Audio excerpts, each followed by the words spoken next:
Hello दोस्तों, मेरे कहानी वाले चैनल पे आप सबका स्वागत है। तो दोस्तों, अब हम आज की कहानी पढ़ना शुरू करते हैं।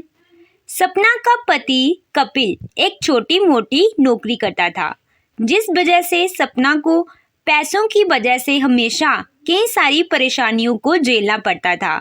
और जैसे ही सपना को पता चलता है कि वह प्रेग्नेंट है, वैसे ही उसका पति कपिल उससे कहता है, सपना, जब से तुम प्रेग्नेंट हुई हो, हमारे खर्चे तो दुगने हो गए हैं।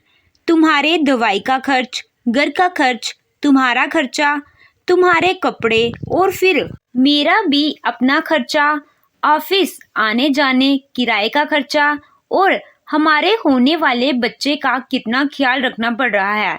समझ में नहीं आ रहा है, इतनी कम सैलरी में इतना सब कुछ कैसे करूँगा मैं। आप टेंशन मत लीजिए, मैंने सोच लिया है।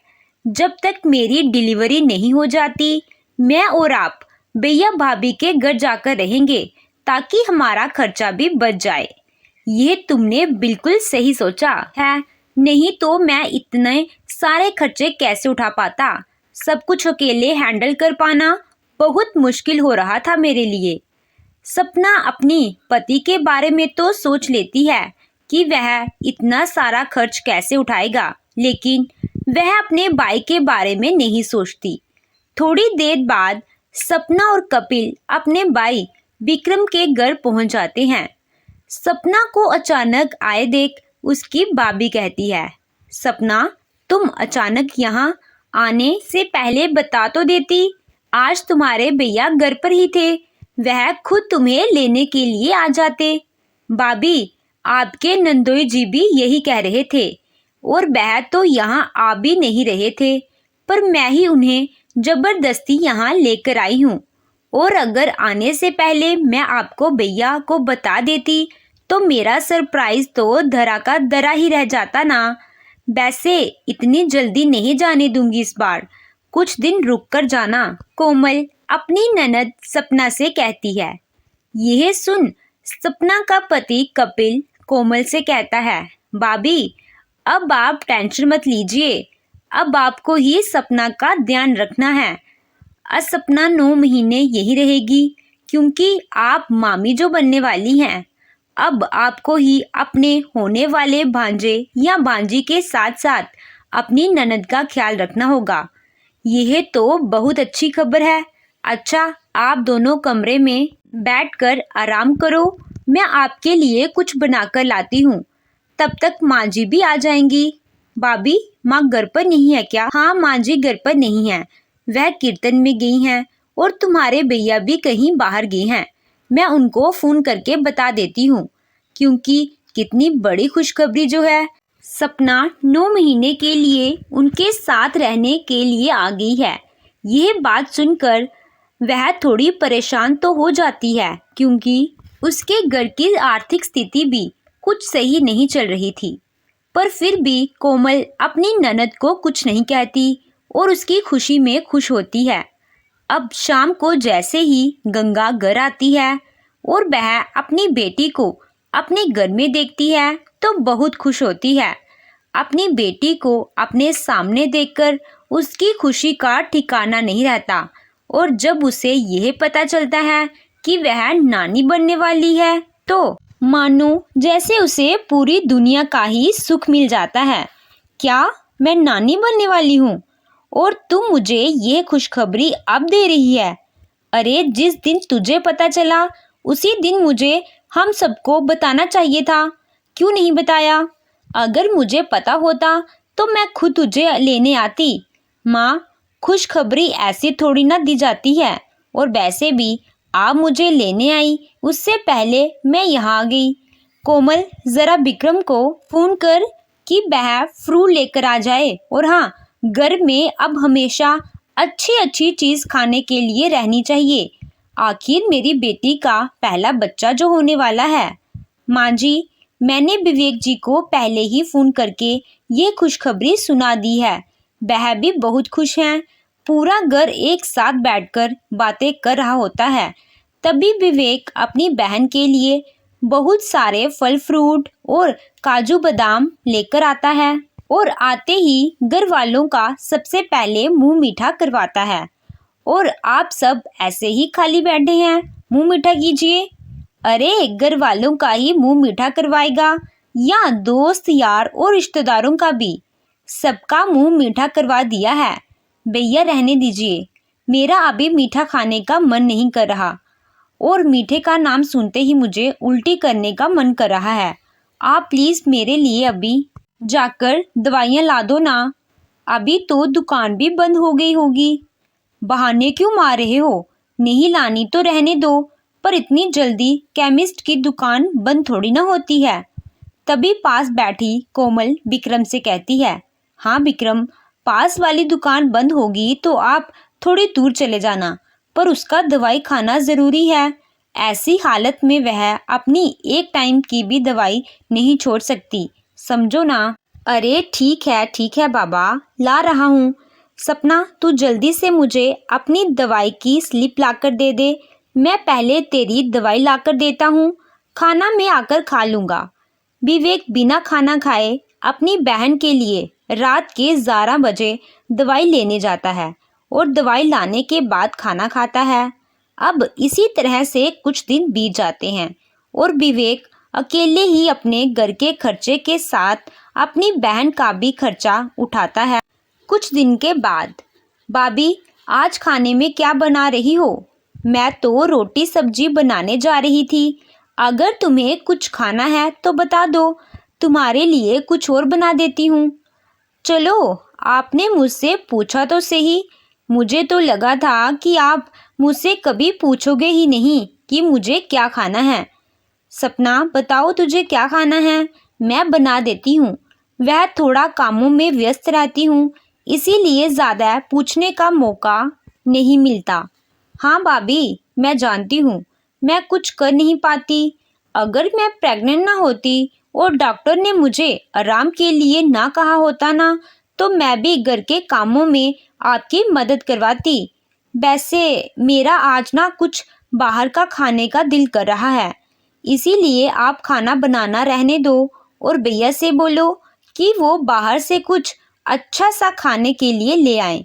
सपना, अगर तुम्हें कुछ खाना है तो तुम्हारे भैया को कह देती हूँ कि वह सिर्फ तुम्हारे लिए बाहर से कुछ ला दें, बाकी हम घर में ही बनाकर खा लेंगे। वो ना इस महीने बहुत खर्चा हो गया है, बिल्कुल भी बचत नहीं हुई। मैं काम करती हूँ, घर में सबके लिए खाना बना देती हूँ और सिर्फ तुम्हारे लिए बाहर से कुछ मंगवा देती हूँ। भाभी, अगर आप लोग एक दिन खाना बाहर से मंगवा लेंगे तो आप लोग गरीब नहीं हो जाएंगे। और वैसे भी इस घर का दामाद भी इस घर में रह रहा है। मेरे पति भले ही कुछ ना कहें, आप सिर्फ उन्हें सादा खाना खिलाती जाएं, फिर दामाद का तो कितना स्वागत किया जाता है। पर मेरे घर में तो उन्हें वही नमक रोटी खानी पड़ती है। और अगर आज मैं बाहर का खाऊंगी तो मेरा पति घर की दाल रोटी खाएगा, यह मुझे अच्छा लगेगा क्या? इतना बोलकर सपना नाराज होकर वहां से चली जाती है। सपना की बातें सुनकर कोमल को बुरा लगता है, पर वह उसकी बातों पर ज़्यादा ध्यान नहीं देती और अपने पति को फ़ोन करके बाहर से ही खाना लाने को कहती है। जब रात को पूरा परिवार एक साथ खाना खाता है, तब कपिल कहता है, क्या साले साहब, आज बाहर से खाना लेकर आए और वह भी इतना सस्ता। दाल मखनी, कढ़ाई पनीर जैसी कोई अच्छी और महंगी सब्जी लेकर आते। अरे जीजा जी, मुझे कुछ समझ नहीं आया कि मैं क्या लेकर जाऊं, इसलिए दाल मखनी ही उठा ले आया। अब अगली बार लाऊंगा तो शाही पनीर लेकर ही आऊँगा। अभी फ़िलहाल आप यही खाएं। अच्छा विवेक बेटा, कल ना सपना का अल्ट्रासाउंड होना है, तो अल्ट्रासाउंड के पैसे दे देना और डॉक्टर की फ़ीस भी, डॉक्टर को भी दिखाना होगा ना। कितने पैसे चाहिए माँ? यही कोई 4,000 ही। ऐसा ना हो कि इससे ज़्यादा ही लग जाए, अपने हाथ में भी तो पैसे होने चाहिए ना। अब ऐसी हालत में इंसान बिना पैसों के तो जा नहीं सकता। पता नहीं डॉक्टर कब कौन सी दवाई लिख दें। क्या 4,000? और वह भी सुबह तक? हाँ बेटा, पर मुझे समझ नहीं आ रहा, तू तो ऐसे सड़ा हुआ सा मुंह क्यों बना रहा है। माँ, तुम तो जानती हो कि। अरे अरे, आप तो ऐसे हैरान हो रहे हैं जैसे माँ जी ने 3-4 हज़ार नहीं 3-4 लाख मांग लिए हों। माँ जी, आप चिंता मत कीजिए, कल सुबह तक विवेक जी आपको पैसे दे देंगे। आखिर नंदन जी हमारे घर आई हैं, तो हमारा फर्ज बनता है कि हम उनके अच्छे से देखभाल करें। आप निश्चित हो जाइए, हम हैं ना। अब तक आपने देखा कि सपना को जैसे ही पता चलता है कि वह प्रेग्नेंट है, वह अपने पति के साथ अपने मायके आ जाती है, जहां उसके पति और उसका खूब अच्छे से ख्याल रखा जाता है और उनका सारा खर्चा उनके भैया भाभी उठाते हैं। पर फिर भी सपना अपनी भाभी को ताने देने का एक भी मौका नहीं छोड़ती और सारे खर्चे के पैसे अपने भैया भाभी से ही लेती रहती है। विवेक कुछ बोल पाता उससे पहले ही कोमल पैसे देने की बात कर देती है। अब सब खाना खाकर अपने अपने कमरे में सोने के लिए चले जाते हैं। कमरे में आकर विवेक कोमल से कहता है, कोमल, तुम्हें यह कहने की क्या ज़रूरत थी कि सुबह तक हम आपको पैसे दे देंगे। तुम जानती हो ना कि महीने का आखिरी हफ्ता चल रहा है, मेरे पास एक पैसा भी नहीं है, यहाँ तक कि किराया भी हम अपनी सेविंग में से निकाल रहे हैं। विवेक जी, इस घर में इतने सालों बाद खुशी आई है और ननद जी हमारे घर में रहने के लिए आई हैं, तो हमारा ही फर्ज बनता है कि हम उनका खर्चा उठाएं। कोमल की बात सुनकर विवेक शांत हो जाता है और अगली सुबह उठकर कोमल फिर से अपनी सेविंग में से सपना को पैसे देती है। ऐसे ही कुछ दिन बीत जाते हैं और कपिल अपना काम दाम छोड़कर घर में ही बैठ जाता है। इसके बाद तो विवेक और कोमल के लिए घर चलाना और भी मुश्किल हो जाता है। वहीं दूसरी तरफ जब कपिल भी सपना के जरिए विवेक और कोमल से अपने खर्चे के पैसे निकलवाने लगता है, तो घर चलाना और ज़्यादा मुश्किल हो जाता है। एक दिन कपिल सपना से कहता है, पता नहीं भगवान हमारी कितनी परीक्षा लेगा, यहाँ नौकरी भी चली गई है और दूसरी जॉब भी नहीं मिल रही। अब इंटरव्यू भी देने जाने के लिए जेब में इतने पैसे नहीं पड़े कि मैं जा सकूं। तुम अपनी भैया भाभी से कुछ पैसे मांगो ना, आखिर मेरे भी तो कुछ खर्च हैं और इंटरव्यू देने जाने के लिए भी तो किराया चाहिए होता है ना। तुम्हारी इसी गरीबी को देखकर मैं तुम्हारे साथ अपने भैया भाभी के रहने के लिए आ गई, ताकि हमारे बच्चे को कोई परेशानी ना हो। पर अब भैया भाभी मेरे और मेरे बच्चे के साथ साथ तुम्हारा खर्च भी उठा रहे हैं। मुझे कुछ नहीं पता, 1 महीने के अंदर नौकरी ढूंढो। मुझे अच्छा नहीं लगता छोटी छोटी बातों के लिए भाभी के आगे हाथ फैलाते हुए। आखिरकार आज सपना भी अपने पति कपिल को उसकी लापरवाही के लिए ताना सुना देती है। अपनी बीवी की बातें सुनकर कपिल का मूड और खराब हो जाता है। अब ऐसे ही कुछ दिन और बीत जाते हैं और कपिल के पास पैसे नहीं होते, और तो और अब सपना भी अपने भैया भाभी से पैसे मांगना बंद कर देती है। एक दिन सभी पार्टी में जाने के लिए तैयार होते हैं, तभी सपना जोर जोर से रोने लगती है, तो पूरा घर इकट्ठा हो जाता है। अरे सपना, क्या हुआ? और तू अभी तक तैयार भी नहीं हुई? पार्टी में नहीं जाना क्या? तेरी तबीयत तो ठीक है ना? माँ, मेरे ऊपर तो दुखों का पहाड़ टूटा है, मेरे साथ तो कुछ अच्छा हो ही नहीं सकता। क्यों बातों को गोल गोल घुमा रही है? साफ साफ बता, क्या हुआ? माँ, मेरा चंद्र टीका नहीं मिल रहा जो आपने शादी के वक्त मुझे दिया था। मुझे अच्छे से याद है, मैं अपने सारे जेवर अपने साथ लेकर आई थी। अरे सपना, कल तो वह तुम्हारे पास ही था और आज वह गायब हो गया। वैसे आज मैंने देखा था कि भाभी आज तुम्हारे कमरे की सफाई कर रही थी और कुछ लेते हुए बीत जा रही थी। भाभी, कहीं आपने तो। बहू, दामाद जी क्या बोल रहे हैं? अब तुम चोरी भी करने लगी हो? मुझे तुमसे ये उम्मीद नहीं थी। क्या चोरी? आप लोग मुझ पर शक कैसे कर सकते हैं? सपना, मैं सच कह रही हूँ। मैं सिर्फ तुम्हारे कमरे की सफाई करने के लिए आई थी और तुम्हारे कमरे से सिर्फ कूड़ा लेकर गई थी, मांग टीका नहीं। बस भाभी, रहने दीजिए। मैं जब से इस घर में आई हूँ आपकी आंखों में खटक रही हूँ, जबकि यह घर मेरा भी है। फिर भी आप हमेशा मुझे यह जताने की कोशिश करती हैं कि जैसे मैं आप लोगों पर बोझ हूँ। और फिर आपने मेरा मांग टीका चुरा लिया, क्योंकि आप लोगों ने मेरे ऊपर जो खर्च किया है, आपको वसूल जो करना था। सपना की बातें सुनकर विवेक अपने गुस्से पर काबू नहीं कर पाता। आखिरकार वह सारा सच पूरे घर वालों को बता देता है। बस बहुत हो गया। मैं अपनी बीवी के खिलाफ अब एक शब्द भी नहीं सुनूंगा। जिस औरत ने तुम लोगों के लिए अपनी सारी सेविंग खत्म कर दी, अपने सारे गहने तक गिरवी रख दिए, तुम उसी के ऊपर चोरी का इल्जाम लगा रहे हो। देख रही हो ना माँ, कैसे भैया सच जानने के बाद भी भाभी का साथ दे रहे हैं। सही कहा तुमने, मैं सारा सच जानता हूँ, इसीलिए अपनी बीवी का साथ दे रहा हूँ। और तुम किसकी बातों पर विश्वास कर रही हो, जिसे खुद तुम्हारा मांग टीका चोरी किया है?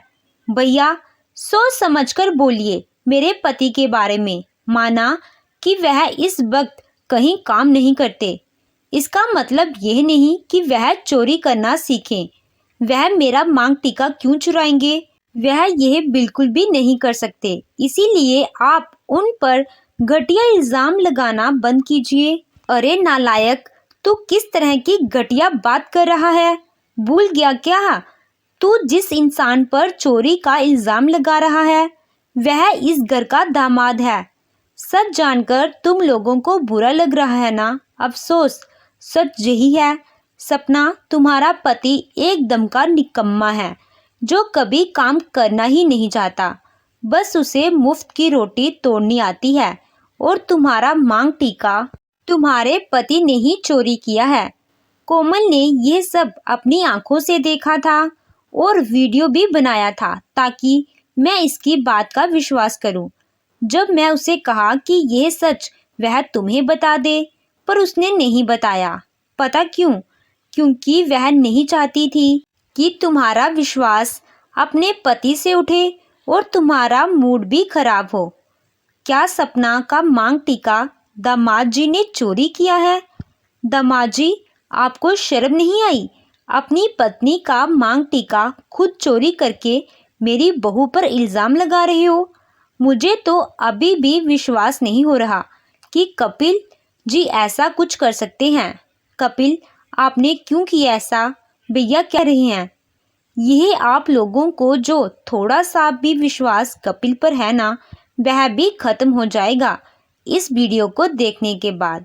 इसके बाद विवेक पूरे घर को वह वीडियो दिखाता है जिसमें कपिल अपनी बीवी का मांग टीका चोरी कर रहा था। सब जानने के बाद सपना की नज़रें शर्म से नीचे झुक जाती हैं और उसे एहसास होता है कि भैया भाभी ने उसका बोझ उठाया और उसने अपने भैया भाभी के साथ कितना गलत किया। जिसके बाद सपना अपने भैया भाभी से अपनी गलतियों की माफ़ी मांगती है। मुझे माफ़ कर दो भैया भाभी, आप दोनों ने मेरा और मेरे पति का कितना ख्याल रखा, मेरी हर ज़रूरत का ख्याल रखा, पर फिर भी मैंने भाभी पर इतना बड़ा इल्ज़ाम लगा दिया, जबकि भाभी मेरे लिए तो कुछ भी करने को तैयार थी। विवेक जी, आपने क्या किया? मैंने आपको कहा था ना कि अगर सपना को सच पता चलेगा तो वह कभी भी हमारे सामने सिर उठाकर नहीं चल पाएगी। और यह सब जानने के बाद भी आपने उसे सच बता दिया। भाभी, आज भैया को कुछ मत बोलो, क्योंकि आज भैया ने सही किया है। मुझे सब सच पता कर, गलत तो मेरा पति है, शर्म तो उसे आनी चाहिए, पर वह तो बेशर्म अभी भी इसी घर में खड़ा है। हाँ कोमल, सपना बिल्कुल सही कह रही है। विवेक ने बिल्कुल सही किया सपना को सच बताकर। अगर आज वह सच नहीं बताता, हम तो बहू को ही गलत कहते ना। सपना की बात सुनकर कपिल की नज़रें झुक जाती हैं। इसके बाद वह सबसे माफ़ी मांगता है और अपना सामान लेकर अपने घर वापस चला जाता है और एक अच्छी नौकरी की तलाश करता है। नौकरी मिलने के बाद कपिल सबसे पहले सपना का मांग टीका लेकर उसके मायके आता है और उसे अपने साथ अपने घर ले जाता है, वहाँ जहाँ बहुत जल्द सपना एक प्यारी सी बेटी को जन्म देती है। तो दोस्तों, आपको ये कहानी कैसी लगी कमेंट करके ज़रूर बताएं। कहानी अच्छी लगी हो तो वीडियो को लाइक कीजिएगा, चैनल पे नए हो तो चैनल को सब्सक्राइब कीजिएगा। Thank you.